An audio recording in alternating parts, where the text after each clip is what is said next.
School, vicepresidenta de la Federación Europea de Psicoanálisis, representante para Europa en la Board de IPA 2007-2011, profesora asociada de la Université de París y en la Université Lumière de Lyon, presidente de la Sociedad Psicoanalítica de Israel, premiada con el Hyman International Prize 2001 y el premio Mary Sigourney de 2006, investigadora y psicoanalista en el campo del impacto de la violencia social política en niños y adolescentes,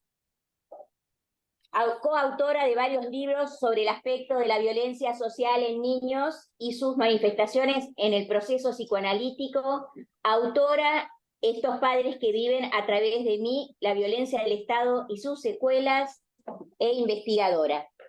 Yolanda, te escuchamos. Por favor.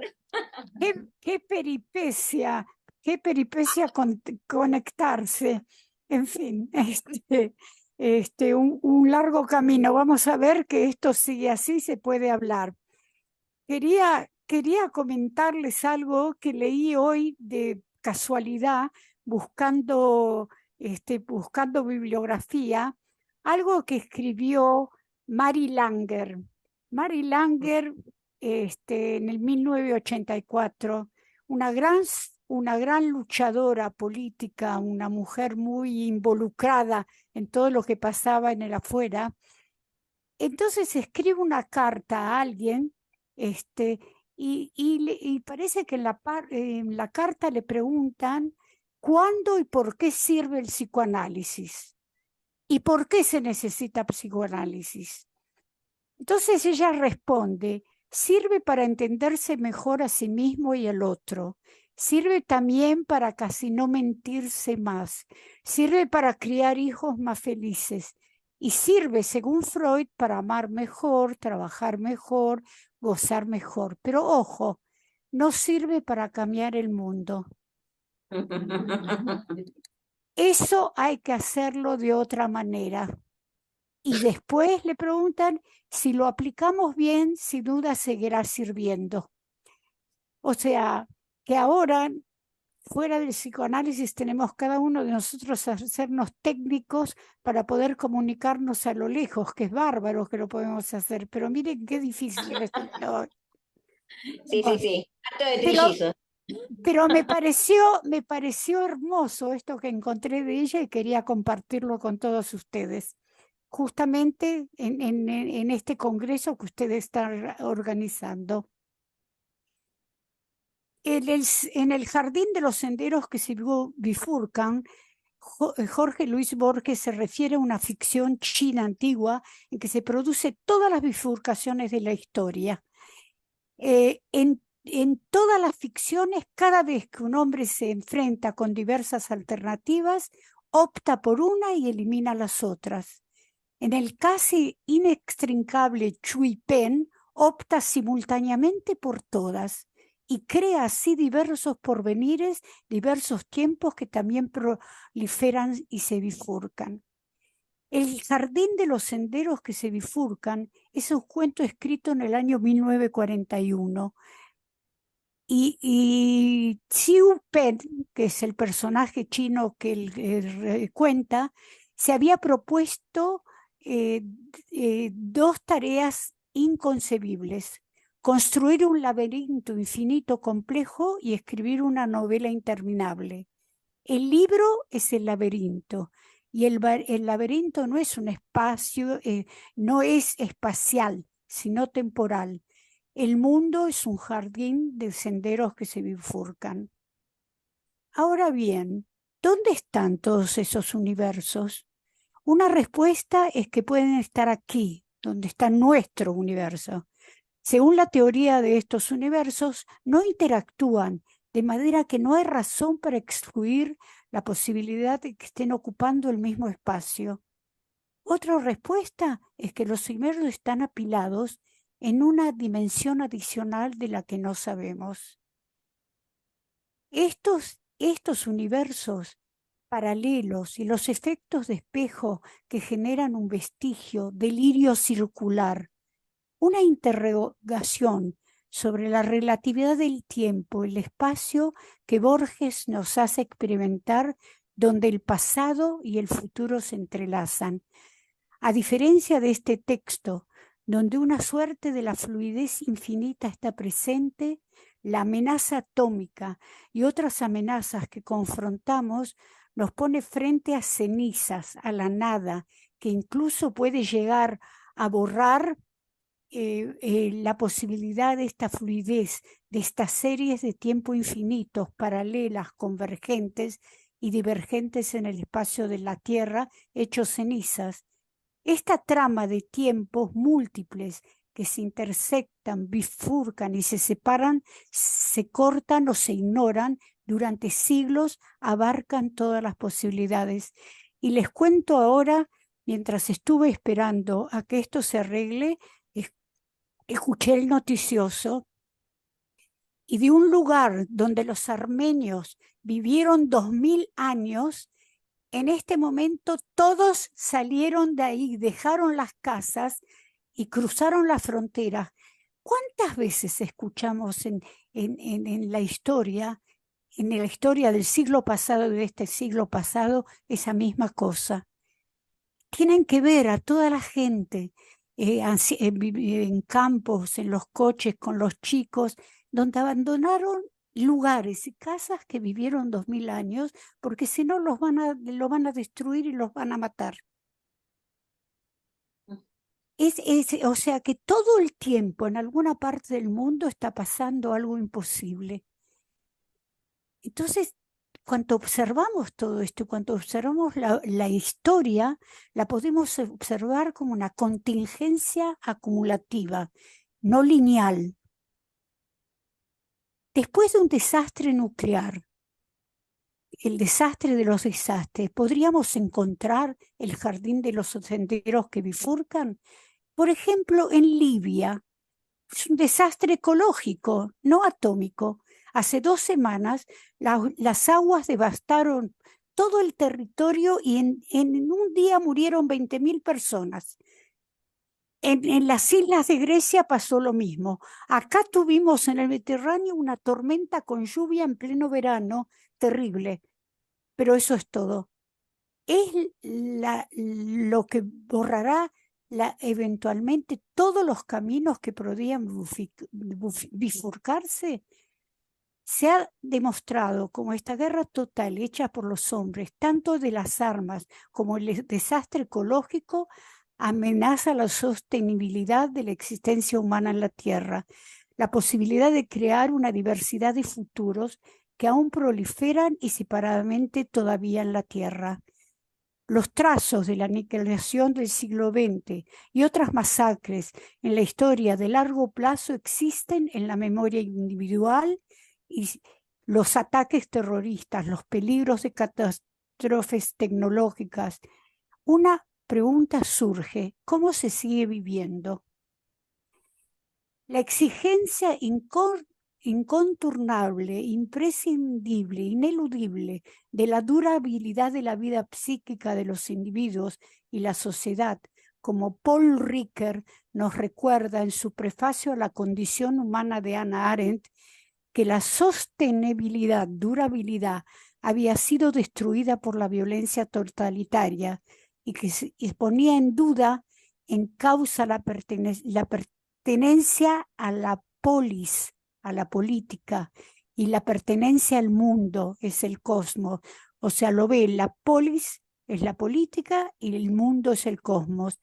Hannah Arendt escribe después de Auschwitz y de Hiroshima, que fueron los signos mayores de la destrucción totalitaria. La cito: la realidad de mi existencia supone la permanencia y la sostenibilidad del mundo, y la destrucción de un pueblo es equivalente a la destrucción de parte del mundo, como está pasando ahora, desde una perspectiva única en el mundo, de una parte de la realidad del mundo, ya que somos del mundo y no solo en el mundo. Consternada y aterrada por la doble capacidad del ser humano para construir la civilización y al mismo tiempo encontrar instrumentos ideológicos y materiales, a destruir. Me pregunto, ¿qué pasa con la combinación terrible de la guerra total que adquiere nuevas caras, basados en nuevos descubrimientos técnicos, de terrorismo sin leyes ni límites, las guerras civiles locales y los genocidios? Estos hechos se confrontan a visiones opuestas a la vida en común sobre el planeta y el mundo. ¿Qué pasa con la mezcla de la violencia arcaica, violencia administrativa fría y tecnología moderna para destruir al enemigo? La brutalidad ejercida contra las poblaciones arrojadas al éxodo, como al exilio, como está pasando hoy, 2023, la furia apasionada en el estallido del conflicto entre civiles en sociedades desgarradas, como pasa acá en Israel en este momento y como pasa en otros lugares de Sudamérica.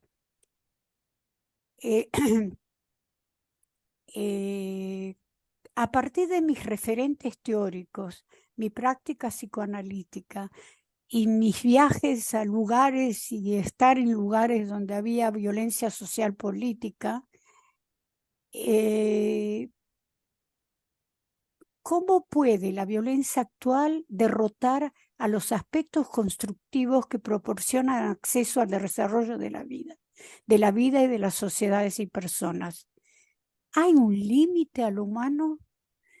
¿Cuándo se alcanza el umbral del humano, ya sea en el sentido de la resistencia, del sufrimiento, del sadismo destructivo del otro? ¿Cómo concretamente la agresión sádica y la violencia conducen a los individuos, los grupos, a las sociedades, a la supresión de todas las fronteras éticas posibles?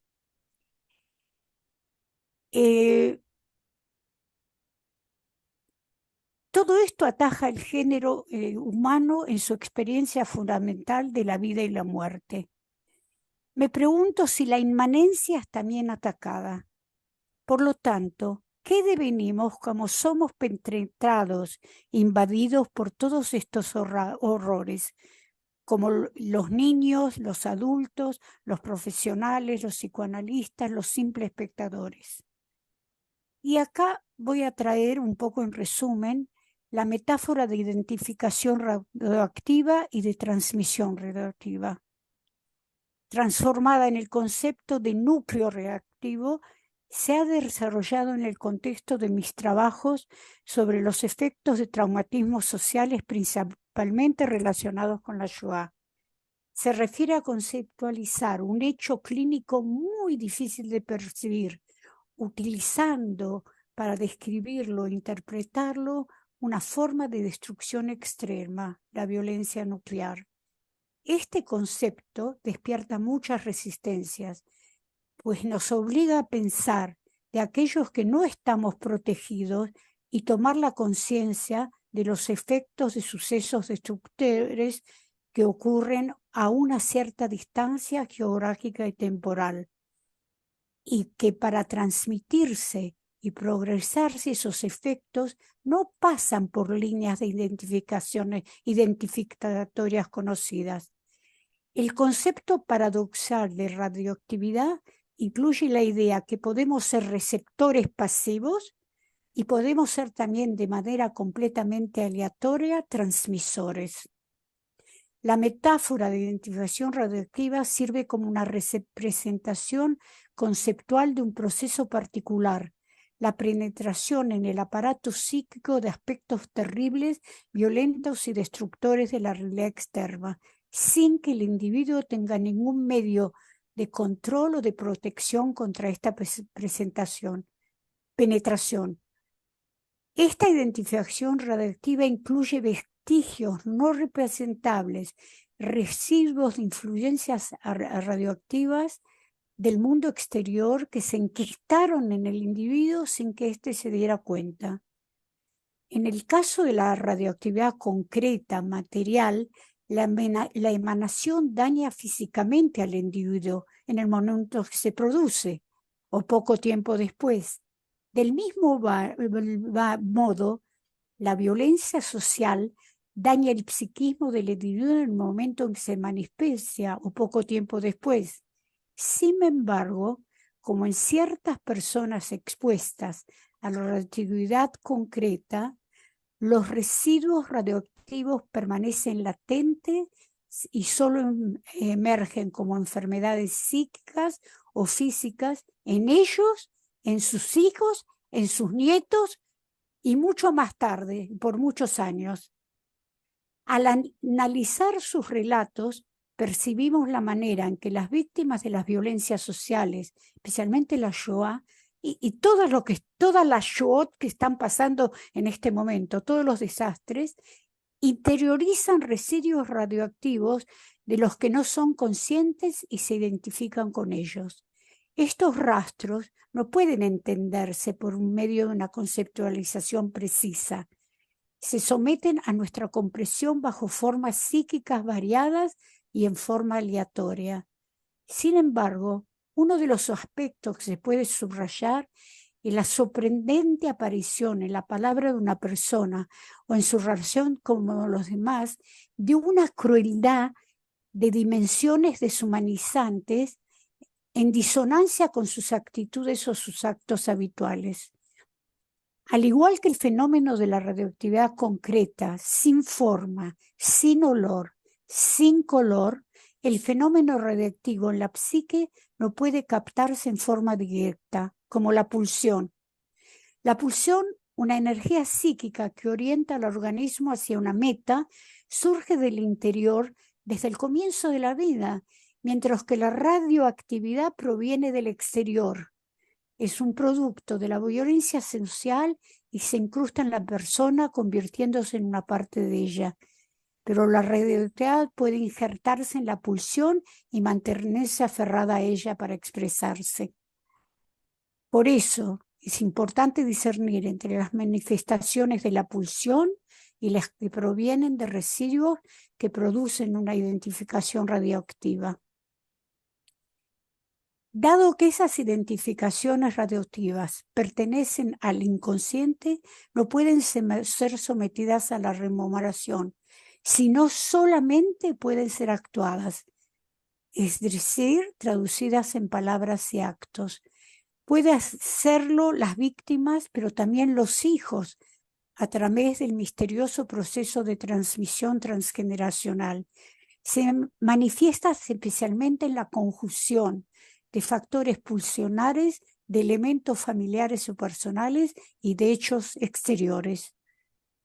Esta alternativa entre actuar y rememorar nos pone frente a la cuestión de la articulación aleatoria de la identificación y la representación. ¿Cómo afectan los residuos radioactivos a la conciencia que no deja de organizarse, de buscar un terreno, una vía para expresarse? La radioactividad puede circular en forma imprevisible y no afectar a un individuo particular. Actúa a distancia y sus efectos no tienen límites ni en el espacio ni en el tiempo. La identificación radioactiva contiene elementos heterogéneos llegados de afuera, asimilados, incorporados, interiorizados de modo fantasmático que pueden resurgir en una sobretensión traumática. Cuando un individuo es portador de cierta radioactividad metafórica en forma de un vestigio, un núcleo identificatorio, cualquier otra forma psíquica o física, termina sufriendo un encierro que le impide vivir y solo puede sobrevivir. Los acontecimientos de la violencia social de estados causadas por seres humanos a otros seres humanos dejan profundas huellas en la historia individual y colectiva, huellas de dolor de lo social. Su significado y efectos se registran en tiempos diferentes y en torno de los sucesos se organiza un antes y un después. El horror generalmente produce silencio y con ello la imposibilidad de representar. Se repite ya como ausencia, como repetición infinita, pero no se rememora porque el trauma es una imposición directa de una realidad inevitable que toma posesión de la mente en sus aspectos psíquicos, físicos, sin posibilidad de controlar. En su propia naturaleza está la relación paradójica entre destrucción y supervivencia. Yo me pregunto en este momento y les pregunto a ustedes, o sea, porque hay varias otras cosas y esto se va a hacer muy largo, si traer un ejemplo clínico para darse... ¿Sí? Bueno, bueno, Para escucharte. bueno. El siguiente es un ejemplo de la segunda posibilidad que posee lo pavoroso de infiltrarse dentro del trasfondo de seguridad. Se trata de un momento dentro de un tratamiento psicoanalítico continuado. Cuento rápidamente. La paciente Giselle, 53 años, vio por última vez a sus padres a los 6 años cuando fue transferida a un orfanato eclesiástico y más tarde a un convento. Ahora está casada, es madre de 2 hijas, una de las cuales ha estado en tratamiento. Giselle vino a tratarse debido a un estado depresivo acompañado por tendencias fóbicas y obsesivas. Fue enviada a mí por un psiquiatra con ese título. En ciertos periodos entraba en estado de severa ansiedad que llevaban a impedirle manejarse en la vida cotidiana. Era como si los sentimientos pavorosos se adueñaran de todo su trasfondo de seguridad que pudo crear al crear una familia, al trabajar, y la paralizaran durante un tiempo determinado. Este es una hora en el 4º mes de tratamiento, un tratamiento de 4 veces por semana. Me dice, había pensado en muchas cosas desde la sesión anterior y estaba muy enojada conmigo misma por no poder liberarme de un pensamiento una vez que se instala en mi mente. Siempre estoy en guerra conmigo misma, como ya le había dicho. Y no me puedo zafar de esa batalla. En su locura de Giselle, todas las cosas deben siempre estar en orden, en el lugar concreto. Habla de armarios asombrosamente organizados y limpios y acerca de la inmensa energía que invierte en esta limpieza. Le pido un ejemplo de un pensamiento que no la abandona. Menciona el viaje al extranjero de su marido. Con una sonrisa dice que ese viaje tuvo lugar hace 8 años y sigue con ese pensamiento. Pese a que su partida la enojó, trató de aprovechar sus vacaciones de tener un marido. En ese tiempo todavía manejaba el auto, iba a la playa, pero en vez de disfrutar del sol y relajarse, volvía a sus preocupaciones. ¿Por qué viajó? ¿Por qué me dejó? Etcétera, etcétera. Mientras la escucho, siento enojo hacia esa mujer resentida que continúa conservando sus rencores y después de tantos años, pienso cuán mala y agresiva es. Digo lo que yo pienso, porque frente a este tipo de pacientes, ellos introyectan, nos hacen portadores de todo eso y lo sentimos como si fuera nuestro contra ella. ¿Cómo puede albergar sentimientos, pregunto, tan fuertemente negativos me pregunto, hacia esta mujer que ha sufrido tanto? Me digo yo, no me ocupo de sus pensamientos, de sus sentimientos de enojo, venganza, resentimiento, celos y envidia. Le digo que debemos elaborar estos sentimientos y no los pensamientos. Me escucha, me mira con sorpresa, o sea, en vez de pensamientos, pensemos en sentimientos. Incomodidad y embarazo, porque no es fácil ocuparse de esos sentimientos. Me pregunta si realmente ya tiene algo que ver con los sentimientos que acabo de describir. Creo que para ella puede establecer contacto con esos sentimientos, debería abandonar el lugar de víctima sufriente y entrar en contacto con su propia agresión. Pero para esta gente, entrar en contacto con su propia agresión es convertirse en Hitler, más o menos. Se queda callada. Luego dice que siente un total vacío, no puede pensar en nada. Nuevamente queda en silencio. Giselle me dice, camino a la sesión, se preguntó a sí misma de qué iba a hablar acá.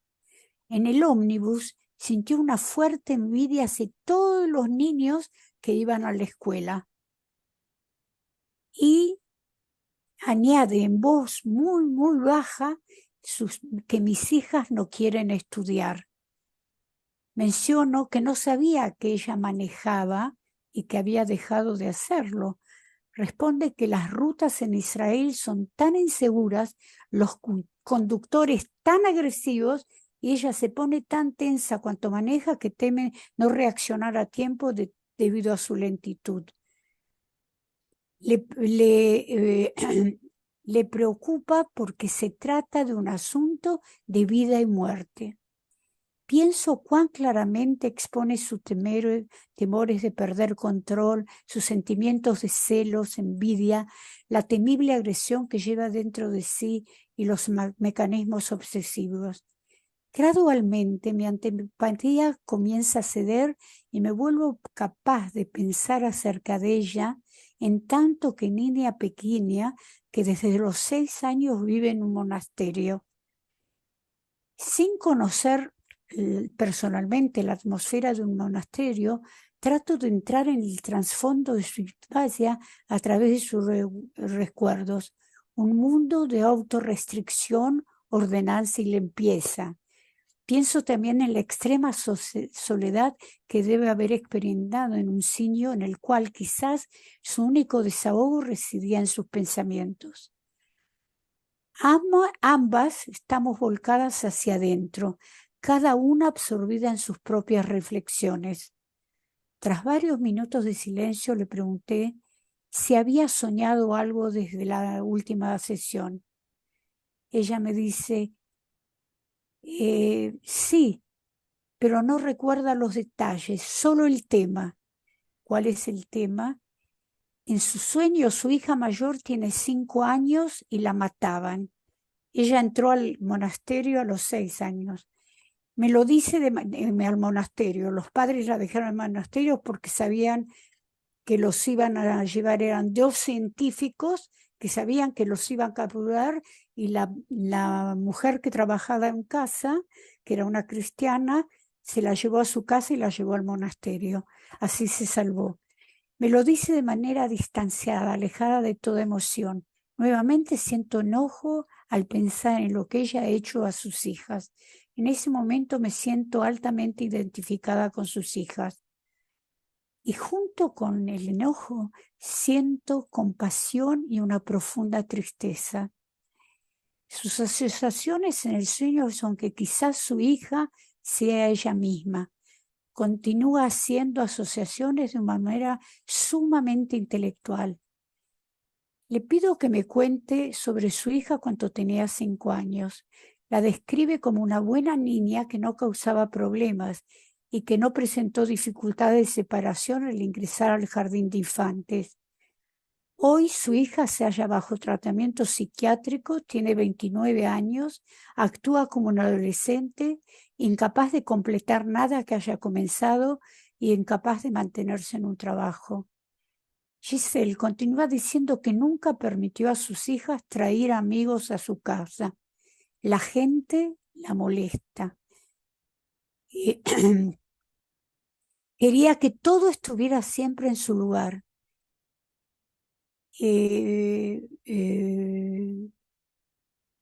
Cómo su hija siente que no me deja sitio para vivir.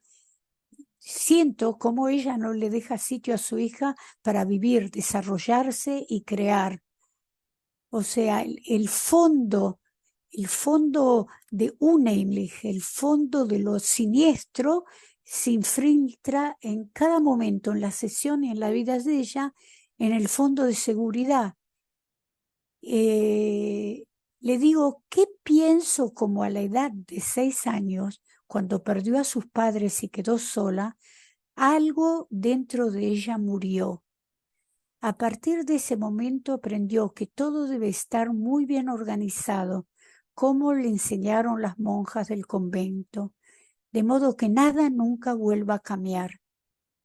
Me mira con gran sorpresa y dice que nunca relacionó su amor al orden y la limpieza con su educación en el convento. ¿Y cuánto cierto es? Más tarde, en su terapia, su personalidad compulsiva y amante del honor fue también atribuida y conectada a su hogar y a sus padres tal como ella los recuerda. Particularmente recordaba su hogar muy limpio y ordenado y las exigencias de prolijidad y precisión de su madre. Comienza a relatar una versión diferente de cómo fue sacada de su casa, de todas las que contó hasta ahora. Esta vez dice que tenía 7 años.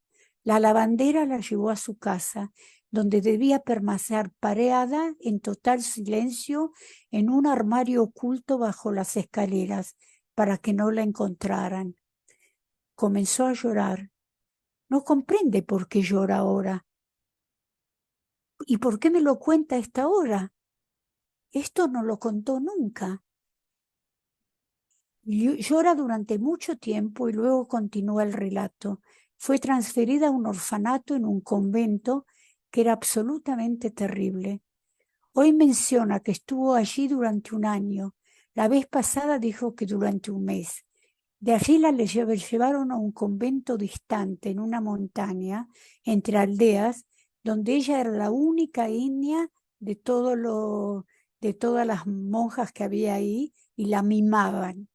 Describe al convento, el paisaje lo rodeaba, el silencio y el orden. Cada día sabía exactamente qué iba a ocurrir, porque cada era una exacta copia del anterior.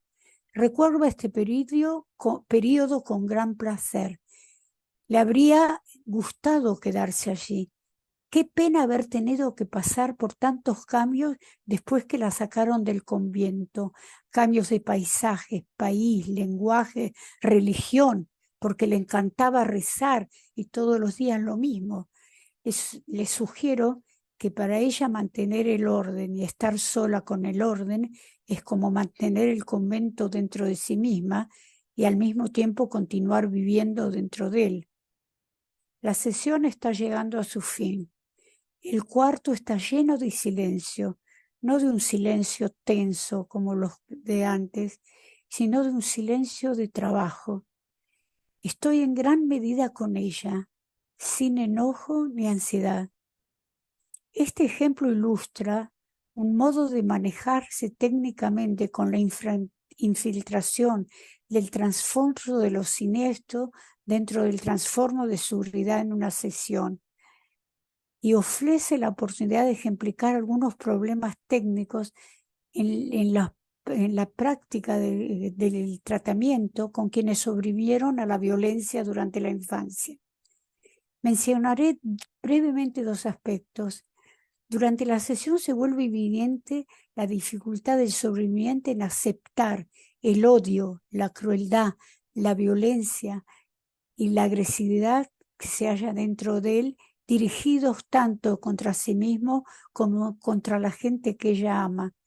Es muy difícil para el sobreviviente asumir la responsabilidad por este aspecto de su naturaleza, que para él constituye un factor que socava su capacidad de amor y ser constructivo. Al mismo tiempo, es muy difícil para el terapeuta señalar estas emociones a un sobreviviente para quien la agresión, el odio, el sadismo equivalen al nazismo.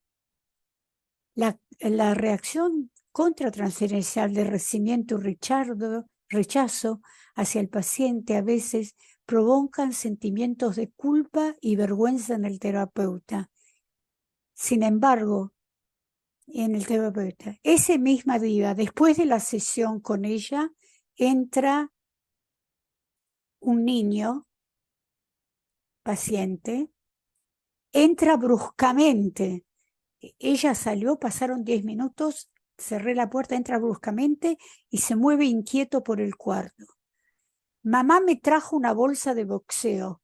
Es un regalo que la abuela me prometió y mamá me lo compró. Mientras salta una y otra vez y agita las manos, anuncia que tiene 2 pares de guantes y cuenta cómo pega con ellos. Entonces yo le digo, mamá debe estar muy contenta con tu regalo, con el regalo que hizo tu abuela. Podés golpear la bolsa cuanto quieras y no golpear y molestar a sus hermanos. Me mira sorprendido. Yo, mira, tu mamá me sorprendió y me dijo que tenía muchos problemas contigo, me telefonió y que quería alejarte de la casa. Pidió cómo poder sacarte de la casa. Introduzco esta realidad externa desde dentro de la sesión. O sea, porque la madre me llamó y él tiene que saber. Entonces él me dice, nunca haría una cosa así, mamá, y yo seguiría haciendo lo que quiero. Yo digo, vamos a tratar de ver esta necesidad de que tenés de ser el malo que da golpes a todos tus hermanos. Tiene otros 4 hermanos. Me dice, no quiero hablar de ello. Cierra los ojos y se tapa los oídos con las manos. Cuando baja las manos, le dice, ¿qué tiene que ver esto? Le pregunto, con el hecho que tu papá está ahora cumpliendo su servicio de reserva en Gaza. Quizás te estás preocupado por tu papá y lo que le puede pasar y por lo que está pasando en Gaza. ¿Qué, no puedo extrañar a mi papá? Lo extraño y eso es todo. Recoge los almohadones de todo el cuarto, se acuesta sobre ellos y se duerme durante 5 minutos. Se levanta y dice, voy a presentar una obra para ti. Apaga todas las luces, se sienta en una silla en un rincón con el dedo en la boca y llora, llora, llora. Se levanta. La primera obra terminó.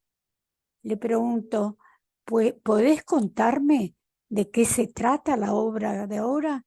Un bebé duerme y dejaron abierta la ventana, tiene frío en la espalda y está llorando. Luego representa, un minuto.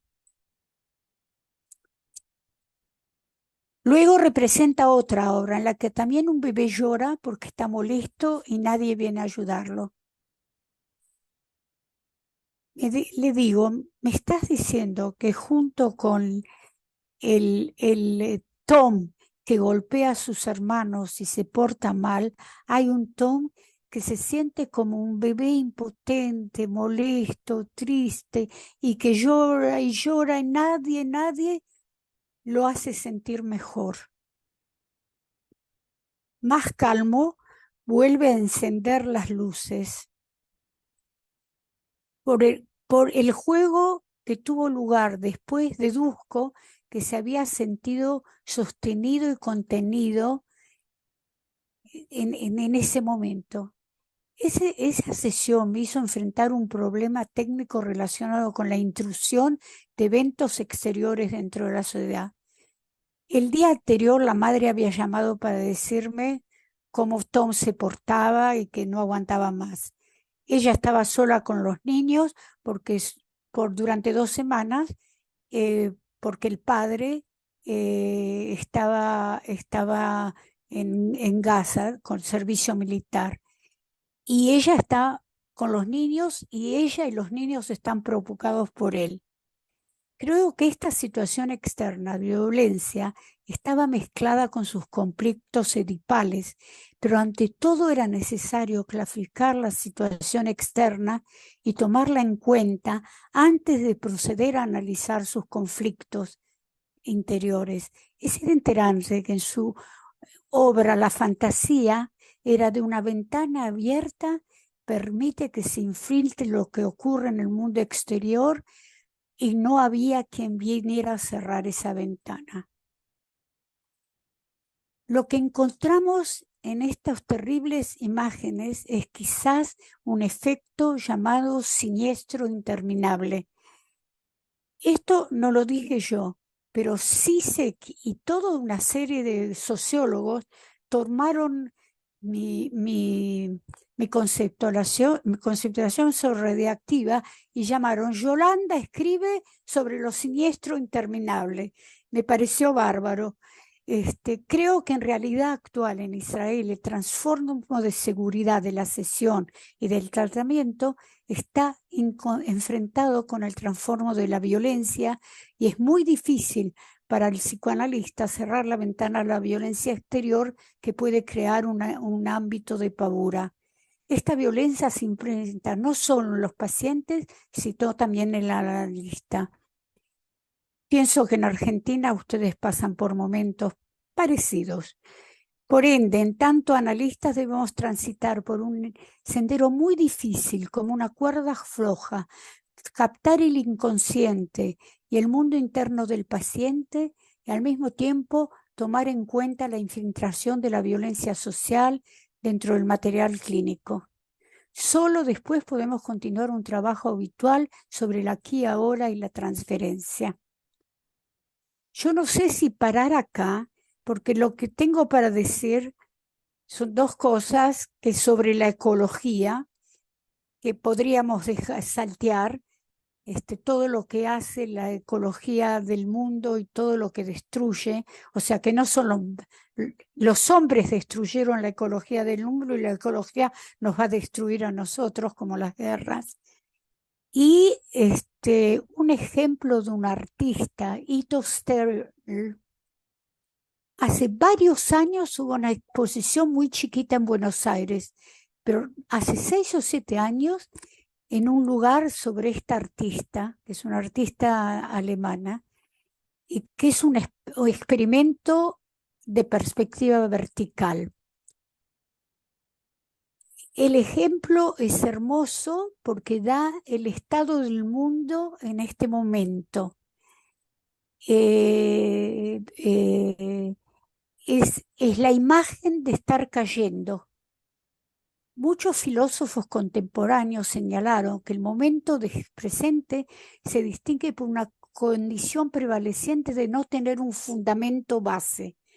No podemos aceptar ninguna base sobre la cual podríamos sostener afirmaciones metafísicas o mitos políticos fundacionales. En los mejores de los casos nos enfrentamos a intensos temporales, contingentes y parciales como fundamento, pero si no hay un terreno estable para nuestra vida social y aspiraciones filosóficas, la consecuencia de ser un estado permanente o al menos interminente de caída libre para sujetos y objetos por igual, pero que no nos damos cuenta. Yolanda, Sí. ¿estás de acuerdo? En nuestra mesa está Miguel Toyo y Alicia Levín, que han leído tu obra minuciosamente y tienen algunas preguntas y algunas intervenciones para hacerte, así después volvemos de vuelta que vos las respondas. Excelente, me parece bárbaro. Le doy la palabra a Alicia Levín, que va a decir unas palabras en relación a tu tema. Hola Yolanda, otra vez. Hola Alicia. Bueno, nuestra tercera vez, gracias a la organización del Congreso, María y toda la comisión, y por este lugar, por estar contigo, Miguel, con María. Y bueno, y para mí personalmente seguí siendo una maestra, así que esta es como de las mejores espacios.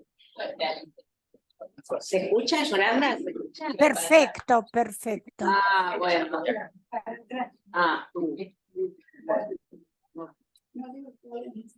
Tomando el tema de los residuos radiactivos y que si no hay caso, y que si se toma como lo siniestro interminable, estuvimos incluso conversando con Miguel sobre este aspecto que vos trabajás del sustrato como suficientemente bueno y el sustrato que tiene que ver con el humailis, con los siniestros. Si podías hablar un poco de esto. En cuanto a lo que tiene que ver con el dolor social actual, particularmente en infancias y adolescencias, ya que vos trabajás algo que supongo que conoce la gente y si no lo va a conocer, está presente acá y por Zoom, Yolanda trabaja con niños y adolescentes que estuvieron en la Shoah y que ahora son adultos en Israel, ¿sí? Y sus nietos. Y sus nietos, muy bien. Sus hijos, sus nietos y sus bisnietos. O sea, no Muy se bien. termina, no se termina. Aludiendo a lo que vos llamás, gracias por recordarlo, la transmisión generacional. Entonces, Yolanda, más de una vez lo que plantea es cómo aquellos niños que estuvieron amenazados por un arma hoy tienen sus hijos o sus nietos en el ejército y en esos grupos que trabajan se arman conflictos a elaborar. Digo entonces, ya que nosotros padecimos y todavía padecemos las huellas de la dictadura cívico-militar, y cada nieto recuperado, que cada vez son más, aparece con fenómenos psicosomáticos. Uno de los últimos falleció de una crisis diabética. No es sin huellas. ¿Será esto lo que vos decís? Pregunto, de lo siniestro interminable. Por ahora, gracias. Volvemos ahora a una intervención yo y a partir de ahí volvemos a que respondas vos, por favor. Hola Yolanda, ¿cómo estás? Bien, don Miguel. Bueno, ¿se me escucha? ¿Verdad? Perfecto. Bueno, un montón de cosas van surgiendo. Creo que con Alicia teníamos la misma inquietud acerca de esto que vos denominás como un sentimiento de seguridad, de sostenibilidad, como un fundamento que estaría inestable, ¿no es cierto? Pero mi pregunta tiene que ver con algo más técnico que se suscita a raíz de estos dos ejemplos tuyos. Y teniendo en cuenta los efectos de la radioactividad a largo plazo, las dificultades para poder representar, en el ejemplo que vos traes del niño, el modo de representación es dramático, ¿no? Es una dramatización. ¿Qué Sí. pensás de esto como forma de recuperar, ¿no es cierto?, eso irrepresentable, ¿no? Como modos adultos de recuperar eso irrepresentable, la dramatización, ¿sí? Que acá se ha utilizado, no es una novedad, pero me parece que a veces no le damos un lugar en los trabajos analíticos. ¿Se entiende? Sí, yo quisiera, si puedo responderte a este punto, pensá que el chico tiene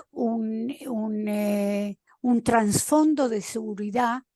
El padre está en Gaza, etcétera, es un chico inquieto, móvil, etcétera, pero tiene un trasfondo, tiene una casa y una mamá y hermanos, y una mamá que se preocupa por él y lo cuida y lo envía a tratarse, y no tiene recuerdos aterradores como un niño que estuvo en la Shoah, que son o una persona que estuvo en la Shoah, que hay veces son cosas imposibles de escuchar, imposibles de decir, y que son terribles, y que hay que con muchísima paciencia dar un largo lugar a construir una base de seguridad en la relación del terapeuta con vos para que pueda hacerse representable de alguna manera.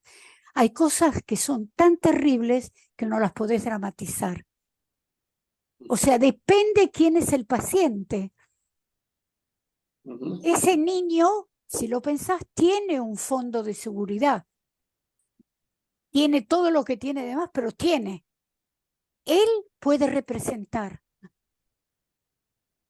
La señora que le llevó muchísimas sesiones hasta que pudo decir la verdad, cómo fue llevada y todo lo que le pasó. Porque todo el tiempo contaba que todo era una linda novela, la llevaron por Varsha, la llevó la mucama de ella y la llevó al convento. O sea, que inventó todo eso para crear una base de seguridad en su cabeza para poder seguir existiendo, pero que se le rompía todos los días. O sea, que yo pienso que se puede aplicar, pero tiene que haber para alguien que pasó cosas terribles, no solo en la Shoah, lo que pasaron la gente en tortura y lo que pasó son cosas tan terribles que no se pueden. Claro. La dramatización tiene que venir después de un largo tiempo donde el terapeuta, o sea, todos necesitamos una espalda para apoyarse y donde ese paciente, aunque sea un minuto, siente que se está apoyando en alguien y puede ser, y puede vivir. O sea, que la técnica esa hay que pensar con quién la usamos y cuándo. Me gustaría hacerte una pregunta que vemos en el mundo entero y en nuestro país muy especialmente, que es el resurgimiento de movimientos de derecha neofascistas. ¿Crees o pensás que tiene algo que ver con este núcleo radioactivo del cual vos hablás? Sí. Y miren simplemente, no sé hasta dónde están implicados desde Sudamérica, con todos los problemas que hay en Sudamérica, con lo que pasa en Europa estos 2 últimos años. En Europa, con la guerra de Rusia con Hungría, es como si volvemos al año 40. Pasan las mismas cosas. Poblaciones de chicos que se llevaron los rusos completamente y los sacaron de sus padres. Todos esos chicos van a continuar esa terrible Unheimlich toda la vida, pero eso estaba en Hungría, los padres pasaron todo, y los abuelos, y ahora otra vez. Es como un movimiento que no se corta. Acá en Israel se recibieron decenas de húngaros que se escaparon como pudieron.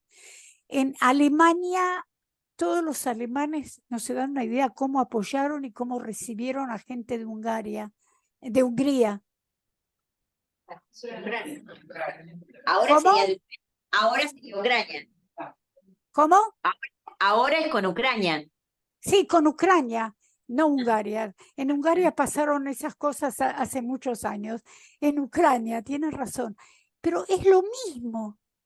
Es la misma invasión, la misma, el sacar al hombre de la vida, el matar por matar políticamente, no sé. Y cuando acá en Israel trabajamos con todos esos chicos que se recuperaron, que son huérfanos, que tenían buenas familias, los padres, etcétera, y volvés a ver toda la radioactividad que trajeron, que está ahí, que está en la política. No sé cómo se hace, qué se hace, cómo se hace una limpieza de todo eso, pero vuelve, estamos otra vez en lo mismo. Acá te quiere volver a hacer una pregunta Alicia Levin. Sí, gracias. Además me fue muy útil diferenciar el niño de la Shoah, o sea, el déficit de la representación del paciente que preguntaba Miguel. En este congreso, la comisión organizó una cajita, tomando lo tuyo, que dice, ¿cómo piensan que será el psicoanalista desde 2050? Y digo, primero costó escribir, ¿no? Y ahora está casi llena. Entonces, pensando, digo, el psicoanálisis siempre vivió y va a vivir en medio de las batallas y hacer resistencia.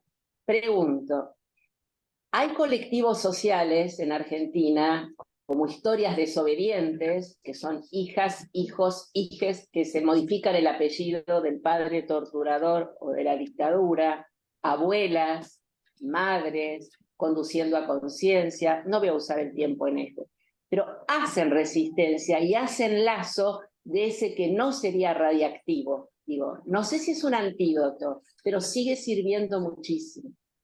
Pero me parece es una transformación de esa radioactividad.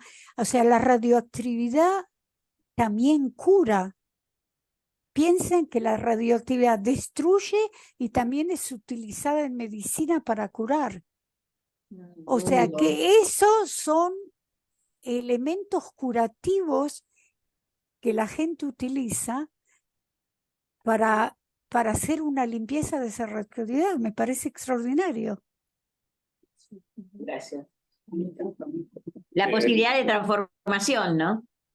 Como la transformación de eso, que hay que tener mucho coraje y hay que tener muchas ganas de vivir. O sea, poder transformar es vitalidad. Hay una pregunta que te quiere hacer acá Miguel Toyo. Fernando Ulloa, que bueno, seguramente vos lo conocés, lo has conocido, hablaba de la crueldad.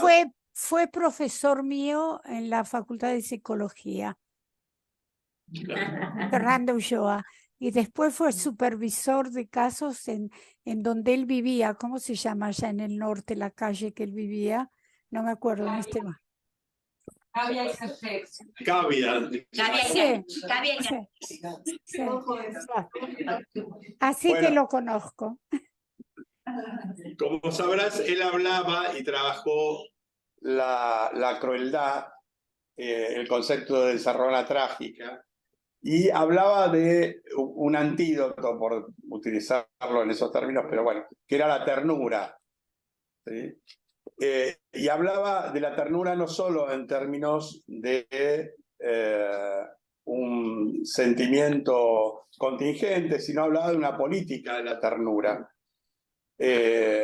Bueno, la idea era preguntarte acerca de este concepto, cómo se puede aplicar como antídoto, si se quiere, en relación a la radiactividad, teniendo en cuenta incluso lo que decía Gioconda Belli, que la solidaridad es la ternura de los pueblos, ¿no?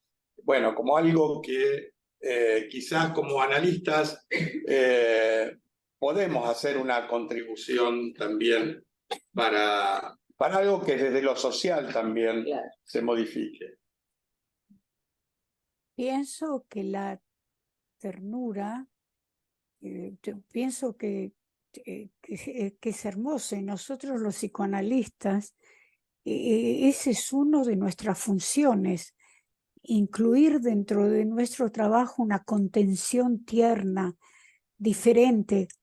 O sea, también pensar cuáles son, yo pienso cuando leo casos míos, cómo daba interpretaciones hace 20, 30 años y cómo las doy ahora.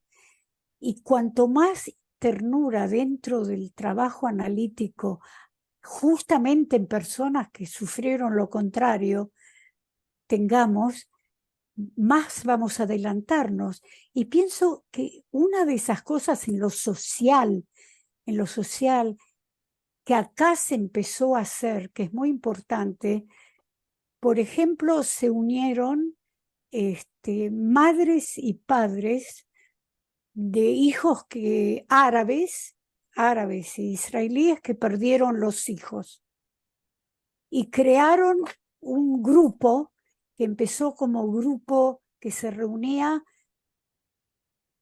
con muchísimo odio unos a otros, porque unos mataron a los hijos de los otros, nada simple el asunto, y constituyeron lentamente, a ver, un trabajo con psicólogos y con sociólogos, una cosa de ternura entre ellos, de comprensión, de trabajo para los otros, de salir al mundo con todo eso.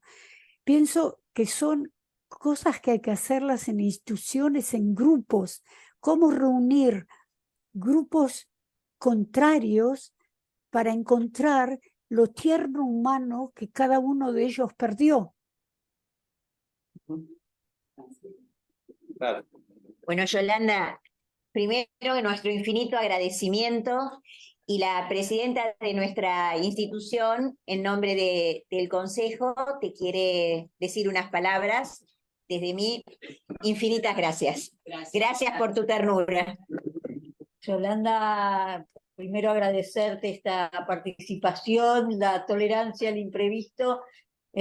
Como sabés que sos una persona muy querida y apreciada por nosotros desde hace tanto tiempo, es nuestra intención renovar una política que inauguró Miguel Toso hace 4 años, dando el lugar de socia honoraria, dándote a vos en este momento el lugar de socia honoraria de la institución, como persona externa referente a nuestra disciplina y al desarrollo de la humanidad, digamos, de estos valores que estás trayendo. Así que gracias, es un honor ser la que te informa de esta novedad. Qué sorpresa y qué Bueno. emoción. Muchísimas gracias. Muchísimas.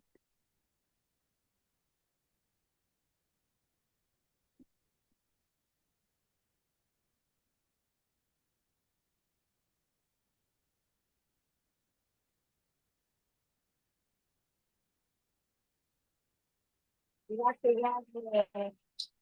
va a llegar un mail oficial del Consejo Directivo y un diploma que te va a quedar en tus recuerdos. Por mail te va a llegar. Por mail. No van a venir a visitarme y los voy a recibir. Sí, esperemos que sí.